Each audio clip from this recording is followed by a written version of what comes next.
હવે આગળ વાત કરીએ તો નડિયાદ સંતરામ મંદિરમાં 194માં સમાધિ મહોત્સવની તૈયારીઓ શરૂ। પરમ પૂજ્ય મોરારજી બાપુના મુખે રામકથા સહિત અનેક ધાર્મિક કાર્યક્રમો યોજાશે।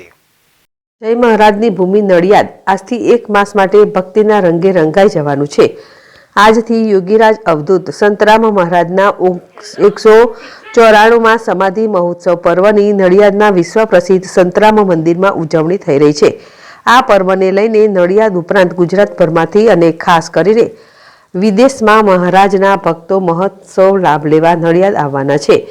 નડિયાદ સંતરામ મંદિરમાં 194માં સમાધિ મહોત્સવની તૈયારીઓ પૂજ્ય મોરારી બાપુના મુખે રામકથા સહિત અનેક ધાર્મિક કાર્યક્રમો યોજાશે।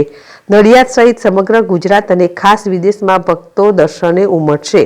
દેશભરમાંથી અનેક સંતો મહંતો ઉપસ્થિત રહેશે।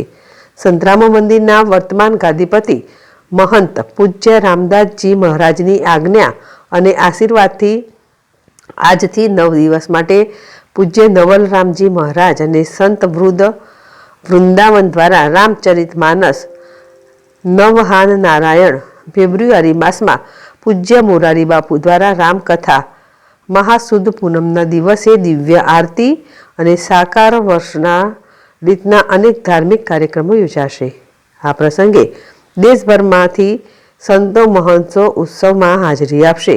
આજે સંતો મહંતોના હસ્તે મંડપ મુહૂર્ત સાથે ધાર્મિક કાર્યક્રમોની શરૂઆત થઈ છે।